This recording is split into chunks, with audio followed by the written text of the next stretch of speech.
Hey guys, welcome back to my channel. If you are new here, please subscribe if you would like to see fashion career tips every Monday and New York City vlogs every Thursday. So let's get into today's video. Basically, I just wanted to do a video about my personal fashion journey. I feel like I haven't really told my full story yet. Like I've given bits and pieces in a few of my videos, but I would like to just give you guys like one full length story about how I got into the fashion industry from the very, very beginning, so that you guys can have like a little bit more of an understanding about that. I'm going to try to film this just like straight through with like very minimal editing. Like I just want to just tell the story. There may be some like stuttering or whatever like that. But I just want to just get it out there and do it in one shot. So yeah, let's kind of just get started into my fashion journey. I like to start out by saying that like I definitely didn't have a super privileged upbringing. Like I had no family connections or money or anything like that that like would connect me to the fashion industry in any way. So if I can do it, literally anyone can do it. You just have to be really resourceful and work a little bit extra harder than like the average girl who wants to go into fashion. So a little bit about me.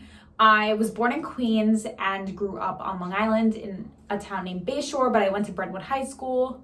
Brentwood is a very diverse community. I loved going to school there. It definitely had its challenges and it definitely has a reputation of not being the best school district. There's like a little bit of crime that I think is personally over-exaggerated by the news.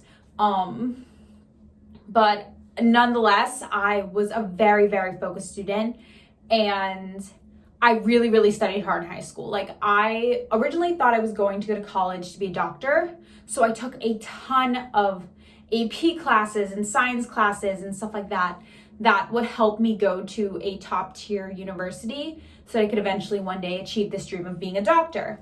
I am first generation American. My parents immigrated here from Guyana, which is a country in South America. Which, as the stereotype, when you have immigrant parents, like the only jobs that they expect you to have are lawyer, doctor, engineer. So I was really drilled in from a very young age to be a doctor. Didn't even think about fashion. Fashion was like what I did on like the side. Like I was very interested in fashion.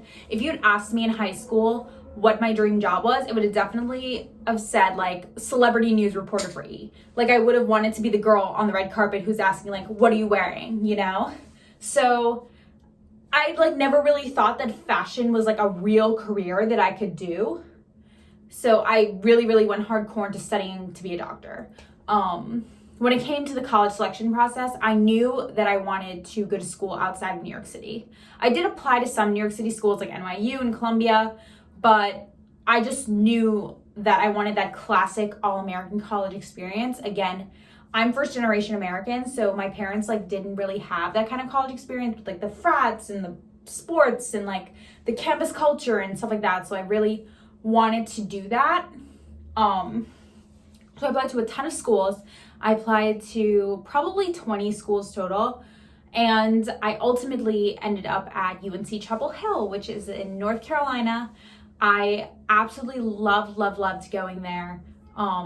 UNC has such an incredible atmosphere and amazing faculty. But yeah, it was just the perfect fit for me. I didn't know it at the time because my dream school was actually USC, like Southern California.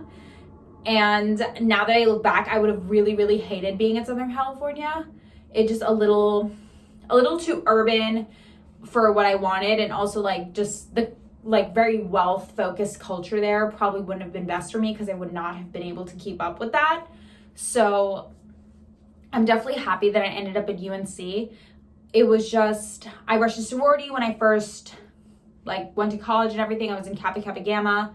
And yeah, like I had that classic college experience, and in my first 2 years, again, like had not no interest, but like I had no path to like go into fashion, like I was taking like chem, bio, organic chem, analytical, whatever, when I first started at UNC. And it was about my second semester, my sophomore year, that I realized how much I really, really, really hated science.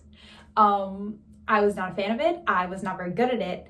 And no matter how hard I studied, I just couldn't do it. Like, there was just something about it. Like, I wasn't interested. Like, when I was in my free time, I was trying to I was literally reading articles about influencers and fashion and all that stuff instead of studying for my work.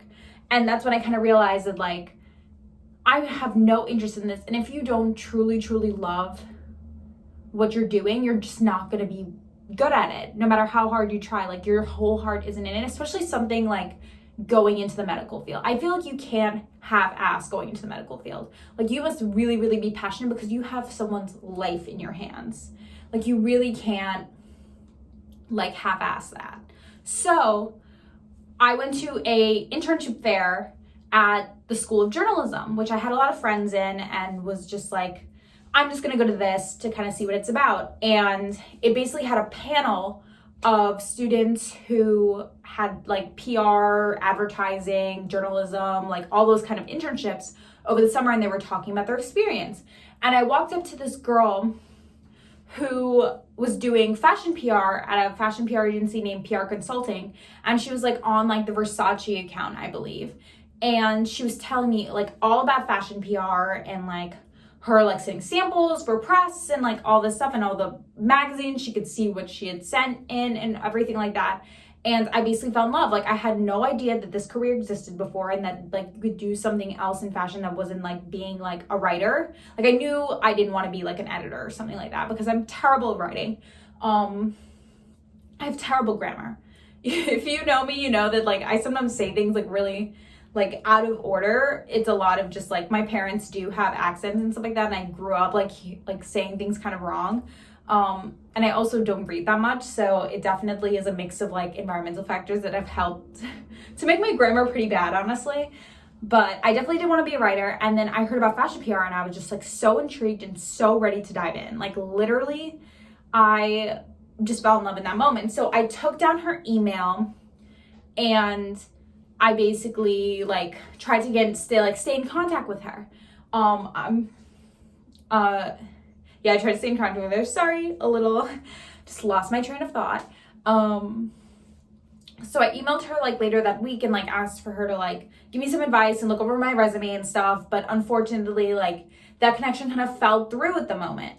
So I never followed up with her after that. She graduated shortly after that, but I knew from that moment that I was going to switch in the School of Journalism and I was going to do fashion PR. And once I set my mind to it, I knew I was going to get it done. That was my whole, that was what I was going to aim for.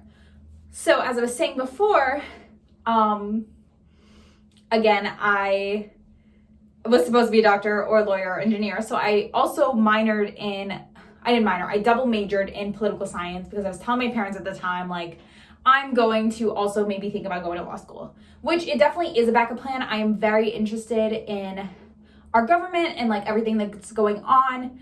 And I definitely stay very aware of current events and everything like that. So if I wasn't in fashion, I think I would have actually ended up going to law school.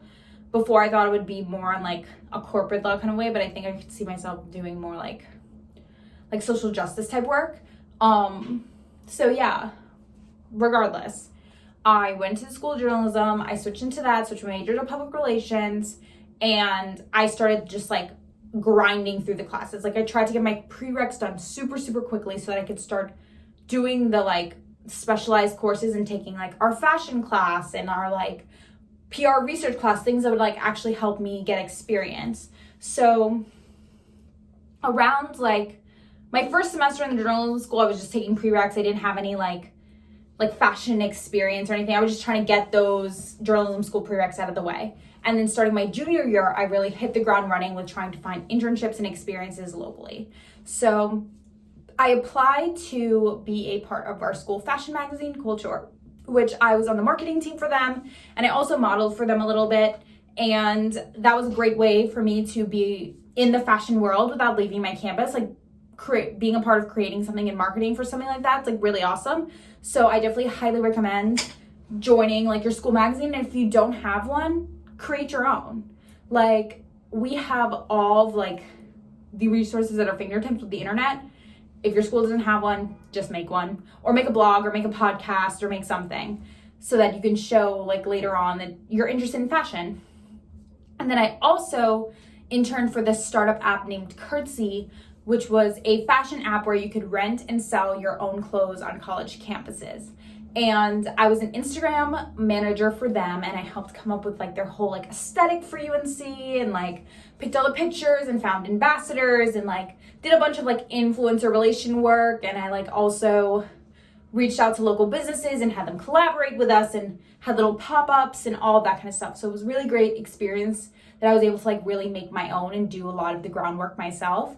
So I was really, really excited about that, and I did that for a semester. So during that junior year semester, I also started applying to a ton of scholarships. I'm very lucky in that UNC really, really cares about like accessibility to internships and everything like that. I feel like most journalism fashion internships are unpaid, so they really make it possible for low-income students to have these opportunities because at the moment, the industry just like doesn't make it very equal right now. Like, if you don't have the money to take an unpaid internship, you just can't do it in a lot of places without like a scholarship like the one that I got. So I applied to this amazing scholarship named the Lookout Fellow Program. And basically what that is it was a fund created to help pay for the dream internship of a low-income, low socioeconomic, whatever student in the journalism school.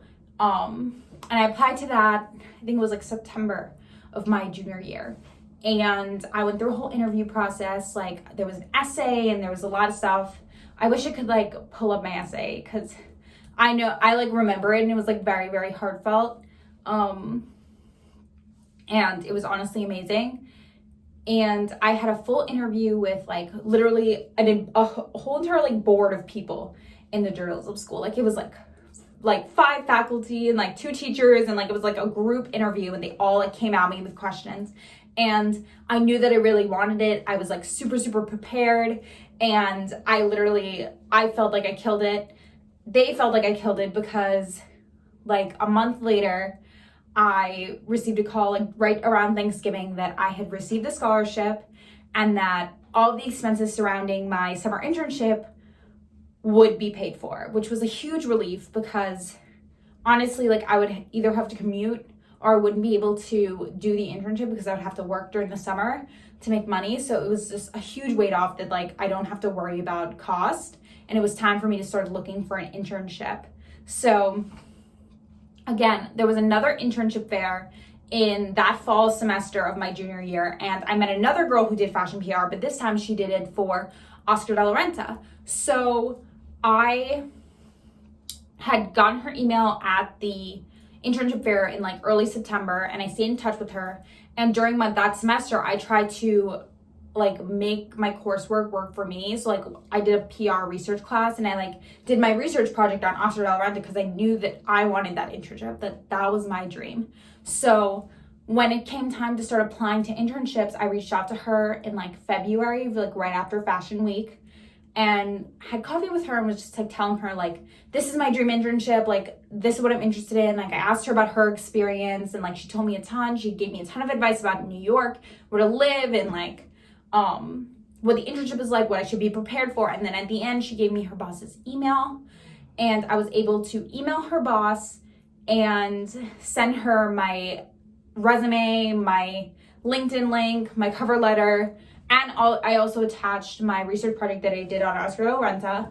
I don't know if that like made a huge difference or not, but it did feel good that like I knew the company inside and out. Like, it really helped me learn about the brand, which I think like helped me write the cover letter really, really well. So after that, about like literally like an hour out after I emailed her my resume, she responded back to me and asked me to interview the next week. So we set up an interview time the next week. During this time, I was also applying to other internships. Again, I got a ton of interviews at fashion PR agencies that work with some amazing brands and some other brands as well, solely through networking on LinkedIn. Like, I reached out to a ton of alumni in the industry on LinkedIn, made sure my LinkedIn profile was up to date, and I got like a ton of interviews and stuff from them. Like I reached out to people at KCD, BPCM, like I had interviews and everything like that. So if things didn't work out at Oscar, I did have other options. Like I applied to a ton. Oscar was not my only internship that I applied to, but it was actually the first that like gave me a pretty solid answer, because I interviewed the next week, and then the week after that, after my interview, it was just a one phone call interview, very short, honestly. Like I thought that I did a terrible job, because honestly my boss had a very like monotone voice and I had no idea what she was feeling, and I thought that I did terrible because it was my first phone interview ever. I literally cried after, and then the week after she called me and saying that I got the internship. It was like literally one of the happiest days of my life. When I say like 2 moments that I can think of turning points in my life, was definitely when I first got the scholarship. I knew from that point that I was going on the right path. Like this was a sign that I was doing what I was supposed to be meant to do. And then the next was when I got the Oscar de la Renta internship. I just felt like wow, like I'm really meant for this. So I was able to kind of relax the rest of the semester of my junior year. That was my winter, like second semester. And I basically I still tried to reach out to people on LinkedIn because I was setting up meetings for when I went to New York. So networking should be like a second job to you. Like I tell that to everyone. But yeah, like I was finding people on LinkedIn, trying to find that, set up everything for New York, figuring out where to live. I decided to go with EHS Housing, which is basically like this housing company that like is meant for like interns only. It's not like NYU Housing or anything like that. The NYU Housing is super, super early. So I recommend doing that before you even get the internship, is what I recommend, because like the NYU Housing is actually a lot better. If you have the money and funds, you could sublease, but I definitely didn't. I mean, I had the scholarship, but it was a lot easier to go through like a company that like has like its own like kind of contract kind of thing, if that makes sense. So I did EHS Housing, and that cost was paid from my scholarship, which I was really, really lucky. And then I went to China right after I finished my junior year, and I did a Maymester there in Beijing, Shanghai, and Hong Kong. That I also got a separate scholarship for that, and learned a ton about fashion and merchandising and all of that over in China, which is definitely like really, really useful, because like China just like is the future of like this industry, honestly. Like we do a lot of sales in China, and it was really interesting to learn about that culture and just like everything around fashion there. So I was really, really excited to do that, and I'm super privileged that I was able to get a scholarship to get that to work out. So right after I got back from China, like literally the day that I got back, I started interning at Oscar de la Renta. And honestly, it was just like an amazing experience. It was a ton of sample trafficking, honestly. Like I feel like that was the main thing that I learned. Like there weren't a lot of like other jobs, which it definitely like is majority of your entry-level job is definitely sample trafficking. So if you don't know what that is, it's basically just like you have like a set number of samples of product. For us, we were only controlling runway samples. So what you saw like walk down the runway during Fashion Week, and we would have to like track like where each sample was. Like, was it at Vogue? Was it Harper's Bazaar? When is it coming back? And when can we like give that to another magazine or another celebrity or something like that? So it was a lot of that kind of work. I did get to do like a few other things like media monitoring, like looking through like all the news stories, trying to find Oscar de la Renta in the news or in the magazines, scanning that in and keeping track of that, and then making a PowerPoint for like this like executive team so they could see like what Oscar has been featured in and stuff like that. So it was a lot of that kind of work. And it was honestly great. Like my bosses were very helpful, and I still have a pretty good relationship with them to this day. They really, really mentored me very well, and I feel like I learned a lot from them. It was very, very fast paced, guys. Like I feel like some days it was literally like a million emails a minute, honestly. And I feel like I also had like a lot of pressure on me because I did have this scholarship. At the end of it, I would have to like give a whole essay and like see how successful it was. Like I couldn't like mess up at this internship. So like I was honestly like pretty high strung. I was very nervous. And I mean, I put a great foot forward, but I definitely took it very seriously. Like in the downtime when other interns were chatting and stuff like that, like often was trying to like organize the closet and stuff like that, which is what you're supposed to do. Like I was really trying to go above and beyond because I didn't have the luxury like the other interns to kind of like honestly dick around. Because like I was there because of the scholarship. Like not like I didn't get the internship because of the scholarship, but I need to prove to people that I did a good job. So I was like, there was a lot on my plate. Other interns like kind of left me out a little bit. Like I don't really know why to this day, but like, I mean, girls are girls, you know, especially like in fashion, like you'll find fashion personalities, whatever. Like I came from a very different world than they did. So maybe we just didn't click, you know, which is totally okay. They were very sweet girls, but I definitely feel like the pressure on me, like to do well was just like, it made me work like really hard and like be very serious, which is a good thing. And I think it paid off because like after the end of my internship, I asked my boss to come back for Fashion Week because I honestly like didn't get a lot of event experience over the summer. Like there was gonna be like one event like out in the Hamptons like the week after I left, but again, like I was leaving and I really wanted to learn more about the event kind of part of fashion PR. So I asked if I could come back, and she said yes, which I was really excited about. And I had leftover scholarship money to pay for the flight, and I was able to stay with my friend who goes to NYU.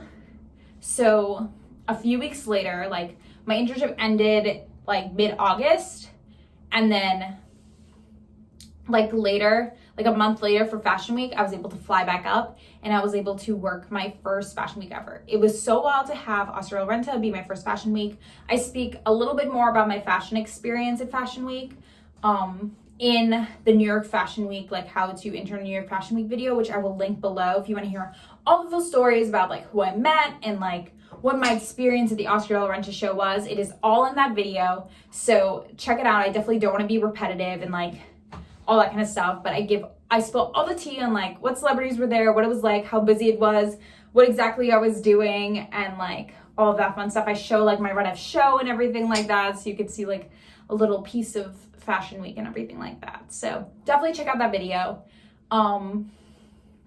So going into my senior year, so that was my senior year where I interned at Oscar de la Renta's Fashion Week in September. And then after that, I just focused on finishing up my classes. I took the Fashion Mash course in our School of Journalism, and I just kind of like finished my fall semester of college. And then around Christmas time, I realized that I really needed more experience, that I wanted to intern at another Fashion Week.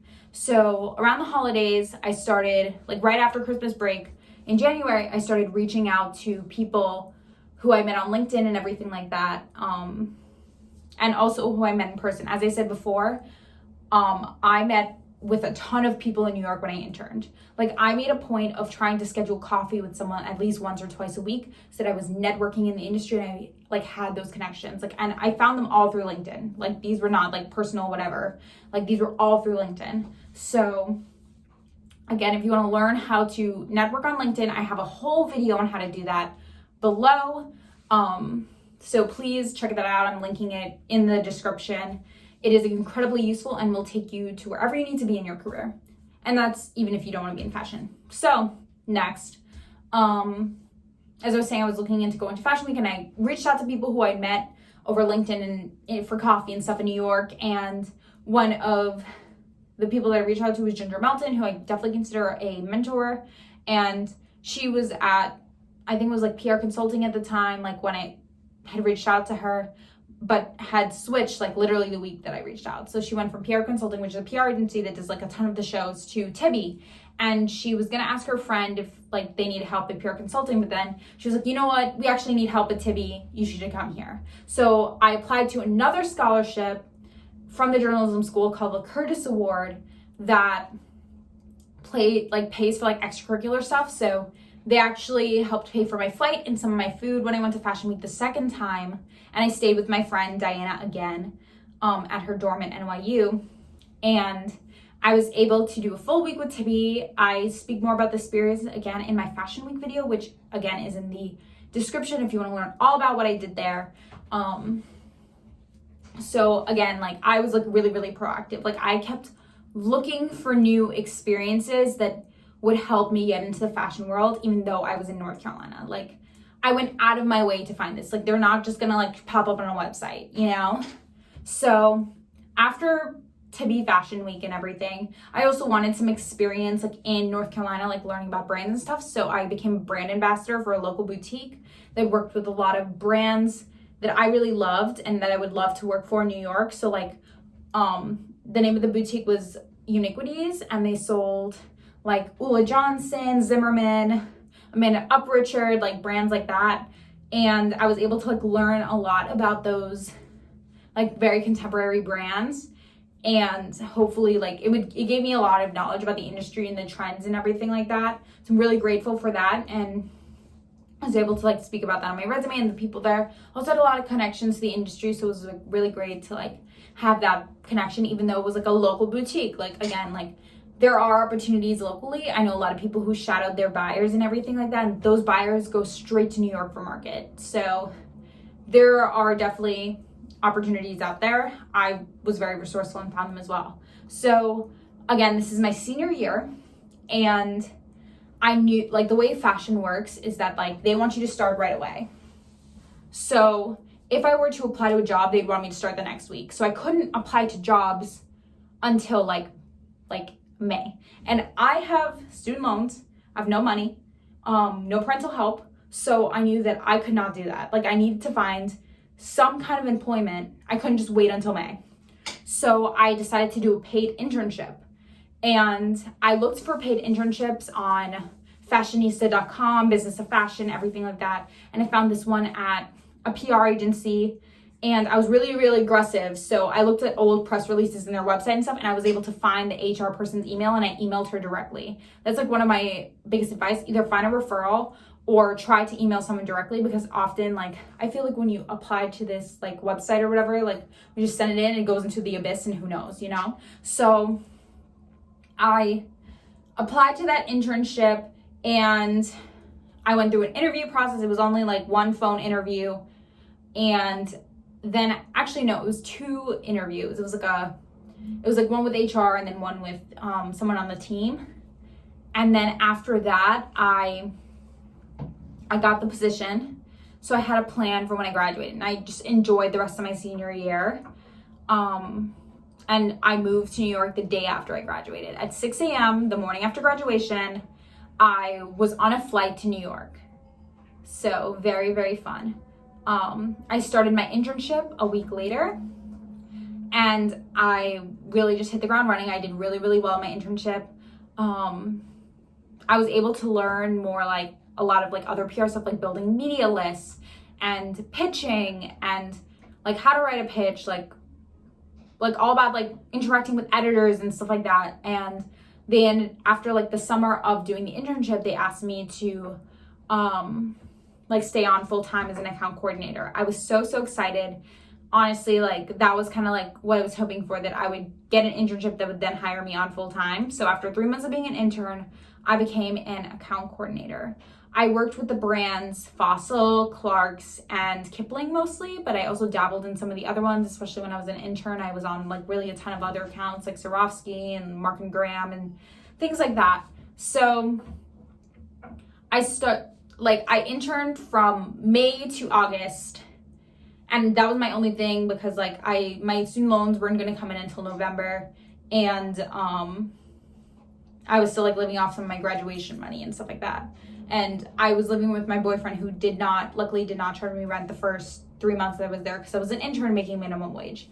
But starting September, when I got my full-time job, is when I actually started to like actually have expenses. And I also didn't realize like how intense my student loans were going to be.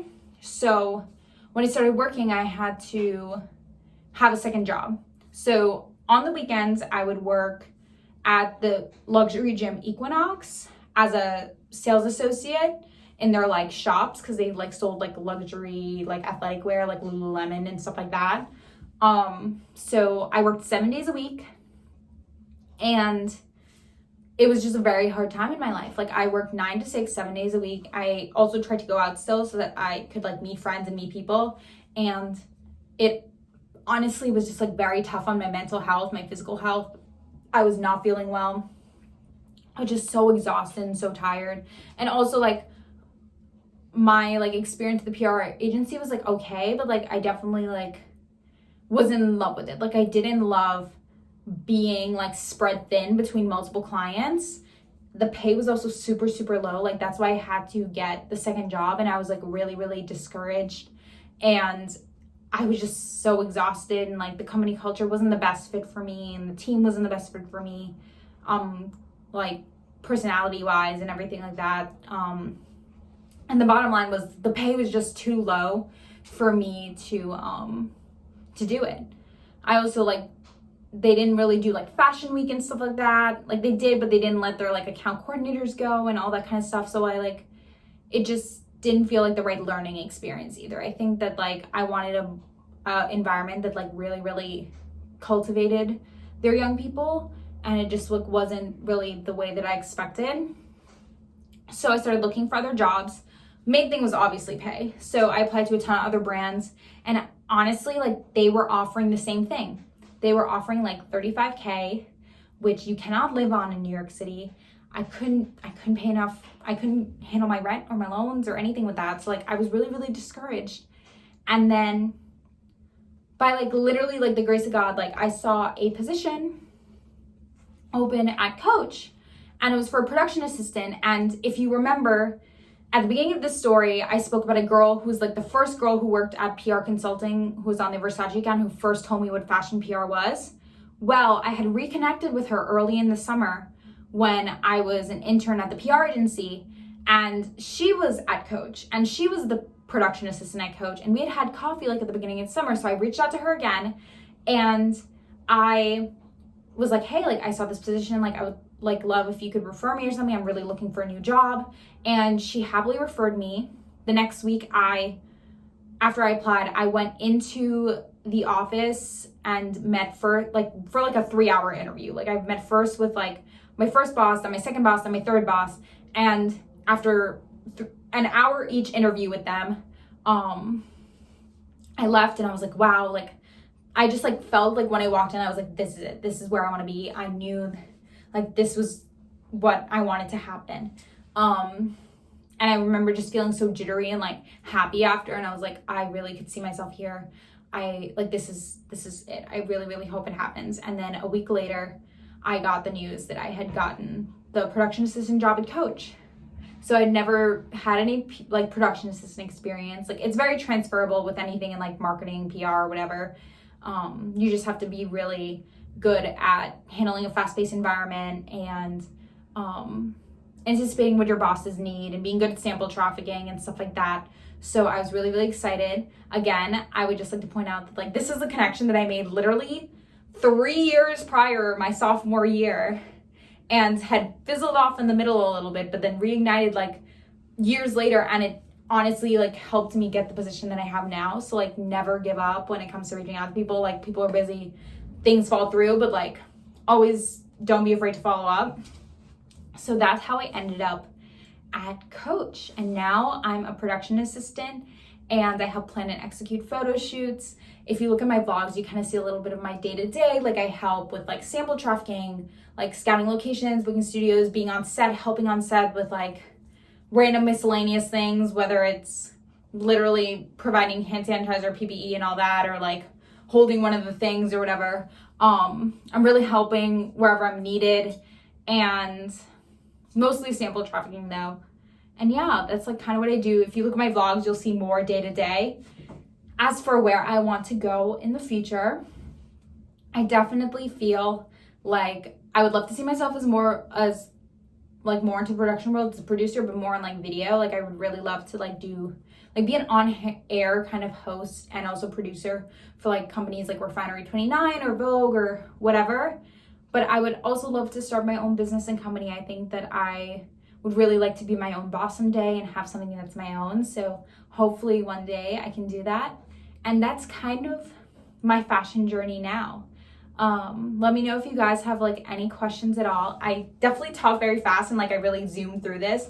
Again, I won't be editing this. This is just the way that it is. And yeah, I'm so glad that I could share this experience with you. And I hope it inspires you to really chase after your dreams and go the extra mile and like really, really network and work very hard to be in fashion if you want to be in fashion. Again, like I had no like connections to this industry before. Like literally none. I created them all myself. So if you put in the work, you'll get results. That's it for my video. Thank you so much for watching. Please follow me on Instagram at Rendagrella and also check out my TikTok also at Rendagrella. Talk to you guys later. Bye.